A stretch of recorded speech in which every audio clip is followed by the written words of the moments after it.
အားလုံးပဲမင်္ဂလာပါကိုပိုင်ရဲ့ by vlog ကနေပြီးတော့ပြန်လည်ကြိုဆိုလိုက်ပါတယ်ဒီ vlog လေးမှာတော့အားလုံးကိုပိုင်ကိုခဏခဏမေးနေကြတယ်အသက်39နှစ်လုံးမထင်ပဲနဲ့20ကျော်လို့ပဲအမြဲတမ်းထင်နေပြီးတော့အမြဲတမ်းနှုတ်ပြူနေတာဘာကြောင့်ပါလဲဆိုတော့မိကွန်းလေးကိုဒီ vlog လေးနဲ့တူတူဖြည့်ပေးမှာဖြစ်ပါတယ်တကယ်တော့အသက်ဆိုတာကိန်းကနန်းတစ်ခုပါပဲဆိုတာကိုတက်တည်ပြဖို့အတွက်ကိုပိုင်နေ့တိုင်းလုပ်နေတဲ့အရာလေးတွေကိုအလေးကျင့်လေးတွေကိုဒီ vlog လေးကနေပြီးတော့မျှဝေပေးသွားမှာဖြစ်ပါတယ်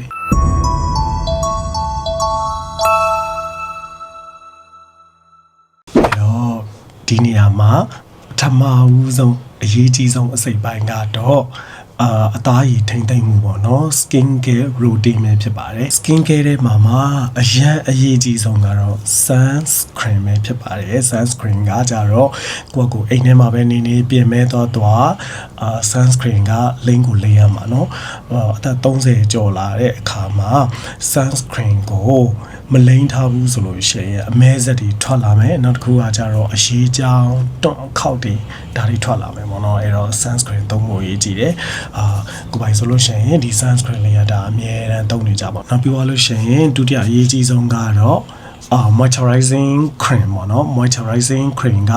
သူအသားရည်6လို့ရှိရင်အိုမင်းရင့်ရော်တာပို့ပြီးတော့လွယ်တယ်နောက်တစ်ခါကျတော့မျက်နှာကအမြဲတမ်းရေထက်ပြေဝမှသာလျှင်အမြဲတမ်းအသားရည်တင်းရင်းနေရမှာပေါ့နော်အဲအကြောင်းမို့လို့ moisturizer ကလည်းရရေးကြည့်ပါတယ်နောက်တစ်ခုကကျတော့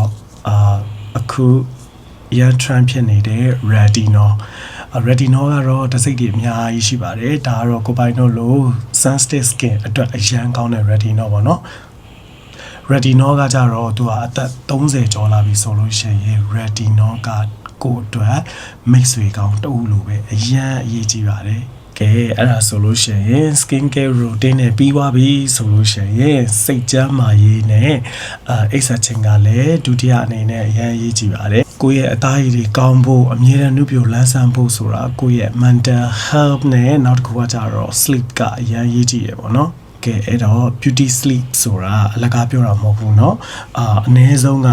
တစ်နေ့ကို8နာရီလောက်မအိပ်နိုင်ရင်တော့အနည်းဆုံး9နာရီလောက်အိတ်ချိန်9နာရီလောက်ရှိဖို့အတွက်အရင်ရေးကြည့်ပါတယ်နောက်တစ်ခုကကြတော့ stress management ပေါ့နော်ကိုယ့်ရဲ့စိတ်ဖိစီးမှုကိုကောင်းဖြေလျှော့ပေးနိုင်အောင် manage လုပ်ရမှာကိုပြောတာပါကိုမှစိတ်ညစ်စရာရှိလာပဲဖြစ်ဝမ်းနည်းစရာပဲရှိတာပဲဖြစ်စိတ်ထဲမှာအကြာကြီးလုံးဝမထားရဘူးကိုစိတ်ပျော်မှကိုယ့်ရဲ့မျက်နှာကလည်းဝင်ပကြည့်လာမှာပေါ့နော်စိတ်မပျော်ဘူးဆိုလို့ရှိရင်မျက်နှာကညှဉ်းနှွမ်းညှိုးနှွမ်းနေမှာပေါ့နော်ကိုပိုင်းလို့ဆိုရင်စိတ်ညစ်စရာလည်းရှိတယ်ဝမ်းနည်းစရာလည်းရှိတယ်အလုံးနဲ့ပတ်သက်တဲ့ဖိအားတွေလည်းရှိတယ်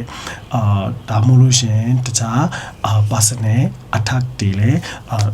ကြုံလာဘူးတယ်ပေါ့နော်အဲ့ခါကျတော့ဝမ်းနည်းစရာရှိရဝမ်းနည်းလိုက်တယ်စိတ်ပြေမယ်ဆိုလို့ရှိရင်လည်းကို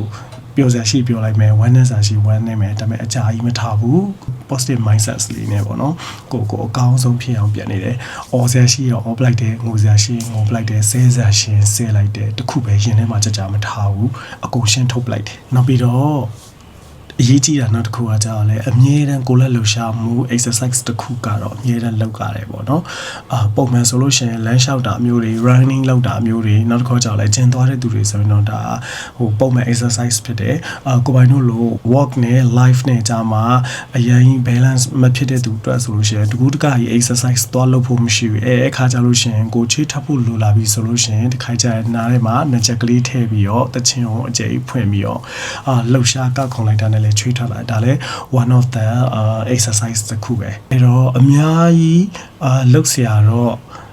နီလန်တွေကတော့အရင်တော့ရှုပ်ထွေးမနေဘူးကိုအိမ်မှာတေချာလေး step by step ကိုပိုင်ပြောတဲ့အတိုင်းလေးပေါ့နော်လုပ်ကြည့်ပါသိတာပါလိမ့်မယ်တကယ်တော့အသက်ကြီးလာတာကိုတွေးပြီးတော့ပူပြီးတော့ကြောက်နေမဲ့အစားကိုဂူဆိုင်ပြီးတော့ကိုယုံကြည်မှုရှိနဲ့ဘဝကိုဖြတ်သန်းတာကဒါကအကောင်းဆုံးနှုတ်ပြတဲ့စေဝါတစ်ခုပဲပေါ့နော်ဒါပေမဲ့ပို effective ဖြစ်အောင်ဆိုတော့ကိုပိုင်ပြောတဲ့ကိုရဲ့ mental health လို့ခေါ်တဲ့စိတ်ကျန်းမာရေးရဲ့နောက်တစ်ခုကကြတော့ကိုသုံးမဲ့ ကိုနဲ့တင့်တော်မဲ့ skin care သုံးတာမျိုးတွေတင်းမြတာတဲ့အစားအစာလေးတွေစားပြီးတာမျိုးတွေဥမာအသီးရွက်တွေများများစားပြီးတာမျိုးတစ်နေ့ကိုရေ3လီတာတောက်တာမျိုးဒါမျိုးလေးတွေလည်းသွားပေါ့နောက်တစ်ခါ exercise တွေစေပေါ့နော်လုပ်မယ်ဆိုလို့ရှိရင်ပို့ပြီးတော့နှုတ်ပြကြမ်းมาပြီးတော့ကိုယုံကြည်မှုရှိလာမှာဖြစ်ပါတယ်ကဲအဲ့ဒီတော့ကိုပိုင်ပြောရတဲ့နီလန်းလေးတွေကိုပန်းမကြည့်ဘူးဆိုလို့ရှိရင် consistency ရှိနေပေါ့နော်လောက်သွားကြည့်ပါလက်ရှိကိုရဲ့ရောက်နေတဲ့အသက်ထံပို့ပြီးတော့နှုတ်ပြလာမှာကိုယ်တိုင်ခံစားမိလာမှာဖြစ်တယ်ပေါ့နော်ကဲအဲ့တော့ဗီဒီယိုလေးကိုအဆုံးထိကြည့်ရတဲ့ကျေးဇူးအများကြီးတင်ပါတယ်ဒီလောက်နဲ့ပဲရပ်လိုက်ပါတော့မယ်တတား